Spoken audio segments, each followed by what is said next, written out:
जय माता दी। न्यूमरोलॉजी के हिसाब से अगर हम अपने ग्रह के उपाय करना चाहते हैं तो एक नंबर सूर्य का है। सूर्य की रेमेडी सबसे अच्छी ये है कि आप सुबह उठते से ही आपको सूर्य दर्शन करना है। अगर सूर्य दर्शन नहीं कर सकते हैं तो आपको इष्ट की ओर देख के ओम सूर्याय नमः का जाप करना चाहिए। हो सके तो 108 बार करेंगे तो आपको बहुत अच्छा रिजल्ट मिलेगा। सूर्य हमारा वो है कि हम लोग जब बाहर आते जाते हैं, बाहर काम करते हैं तो हमारे प्रभाव को बनाए रखता है।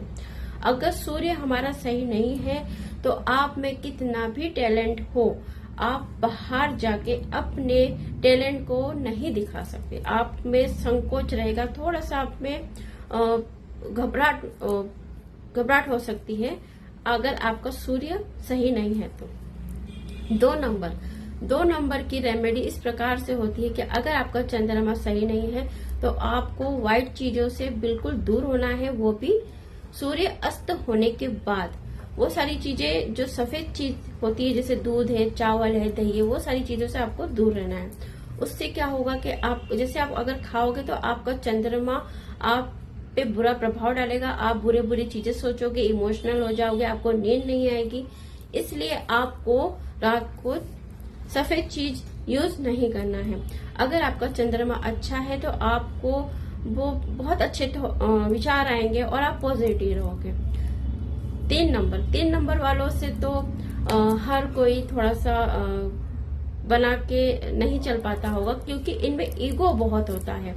ये लोग अपने आप को ऐसा दिखाते हैं कि मैं ही सबसे श्रेष्ठ हूँ और मुझे सब कुछ आता है। मतलब 3 नंबर वालों का ऐसा रहता है कि वो सुनने से पहले ही ये दिखाना चाहते हैं कि हाँ मुझको सब आता है, मुझको मत सिखाओ।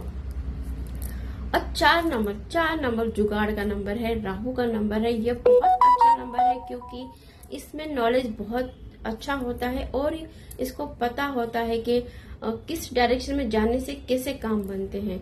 तो 4 नंबर वाला अगर इसकी डायरेक्शन ये सही रिजल्ट नहीं दे रहा है राहु, तो ये इंसान अपनी राह से भटक जाता है और ये वो डिसीजन लेता है जिस वजह से इसकी लाइफ में हमेशा परेशानी होती है और नुकसान उठाता है। तो 4 नंबर वालों को हमेशा जो गरीब लोग हैं उनकी सेवा करनी चाहिए, कुत्तों को कुछ ना कुछ देना चाहिए खाने के लिए, जिससे क्या होगा इनका जो राहु है वो इनको बहुत अच्छा रिजल्ट देगा। 5 नंबर ऐसे होते हैं कि आप उनको देखते से समझ जाओगे कि हाँ कहीं ना कहीं इस 5 नंबर से ये एक्टिव है। इनको आता कुछ नहीं होगा, फिर भी ये बताने की कोशिश करेंगे कि हमको बहुत नॉलेज है। इतने ओवर स्मार्ट होते हैं ना 5 नंबर वाले। और 5 नंबर वाले क्या करते हैं ना, आपके बोलने से पहले ही जवाब दे देंगे और आपको सिखाने की कोशिश करेंगे कि ऐसा करना था, वैसा करना था, ये क्यों नहीं किया। तो 5 नंबर वाले कभी भी ये सुन के नहीं लेते। जिनका 5 नंबर जिनका बुद्ध सही नहीं होता वो लोग डरते हैं, संकोच कहते हैं और घुटन महसूस करते हैं और मन ही मन सोचते हैं कि अगर ये कह देता या ये कह देती तो अच्छा होता, और वो अपने आप में ही इनके मंथन चलता रहता है। 5 नंबर जो बुद्ध का कारक है, आपको जैसे क्या कहते हैं, पेड़ पौधों की पूजा करनी चाहिए। उनको खुद को खरीद के ला के आपको उसको खुद को ग्रोथ करनी है। अगर हम प्रकृति को किसी चीज की ग्रोथ कर रहे हैं तो हमारी लाइफ में ग्रोथ होती है। तो आप एक तुलसी का पौधा ला सकते हो, मनी प्लांट ला सकते हो और बाम्बू प्लांट लाके उसकी आपको खुद को ही उसको थोड़ा सा ग्रोथ में लाना है। रहा 6 नंबर बहुत ही आकर्षक नंबर होता है।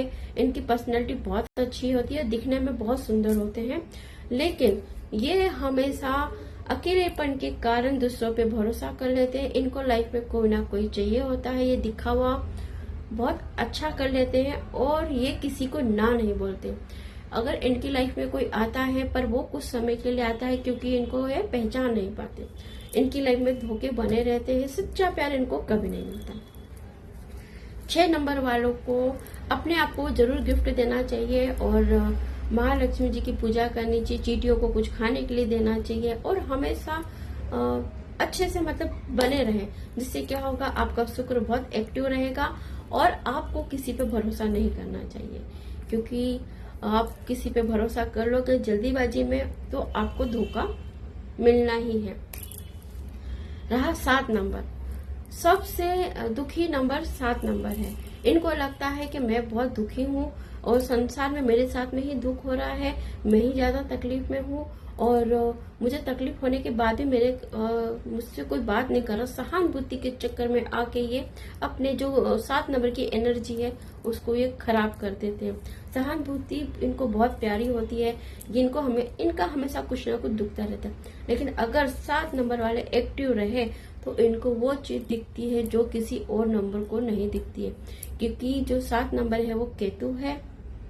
केतु यानी धड़, यहाँ से लेके नीचे का हिस्सा जो होता है सिर्फ दिल, और ये दिल से जो सोचता है, जो पॉजिटिव चीजें सोचता है, परमात्मा उसको वही कहता है कि तथास्तु। अगर ये बोलता है ऐसा हो रहा है, दुखी हो रहा है, तो परमात्मा कहता है कि तथास्तु। 8 नंबर वो नंबर है कि इन्होंने दुनिया के सबसे ज्यादा दुख देख लिए होते हैं। 8 नंबर घूम घूम के वहीं पे आ जाता है और ये जहां से शुरुआत करते हैं आगे प्रोग्रेस करते हैं, फिर वहीं आके खड़े हो जाते हैं। इनको समझने वाला कोई नहीं होता, थोड़े से आलसी होते हैं और इनके दोस्त बहुत कम होते हैं। इनको अकेले रहना बहुत अच्छा लगता है और ये अकेले समय बिताते हैं। तो इनको क्या है ना कि ये इतना भार उठा लेते हैं ना, इनको लगता है ये काम मैं करूंगा तो ही अच्छा होगा, वरना कोई और नहीं कर सकता। इस वजह से क्या होता है कि बेवजह की ये भार लेते हैं और अपने आप को एकांत में कर लेते हैं, किसी से मिलना जुलना नहीं होता। पर इनका जब भाग्य उदय होता है तो ऐसा होता है कि हाँ, ये जब ग्रोथ होती है, फिर ये सारे कष्ट देख चुके होते हैं लाइफ में। 9 नंबर को लगता है कि सारे दुनिया का भार मेरे पे ही है। ये किसी को ना नहीं बोलते, उसका भी भार उठा लेंगे, उसका भी भार उठा लेंगे। इनको लगता है कि उसको मैं कैसे क्या करूं, कैसे उसकी परेशानी दूर करूं, और ये सबको हाँ बोल देते हैं। जिस वजह से क्या होता है, काम ना होने की वजह से चिड़चिड़ हो जाते हैं, चिड़चिड़ करते हैं अपने आप को, मतलब इनके सर में दर्द हो जाता है, ये फेंका फेंकी करते हैं और ये क्या करते हैं कि मतलब गुस्से इनको बहुत तेज हो जाता है। तो 9 नंबर की एनर्जी बहुत अच्छी है, क्योंकि 9 नंबर ऐसा नंबर है कि अगर ये पॉजिटिव रहे तो ये वो काम कर सकता है जो कोई भी ग्रह नहीं कर सकता, क्योंकि मंगल एनर्जी का कारक है।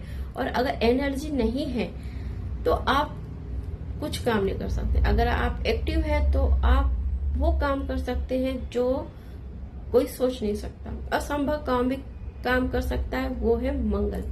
9 नंबर वाले की एनर्जी बहुत अच्छी होती है, ये उतना ही भार ले जितना ये कर सकते हैं।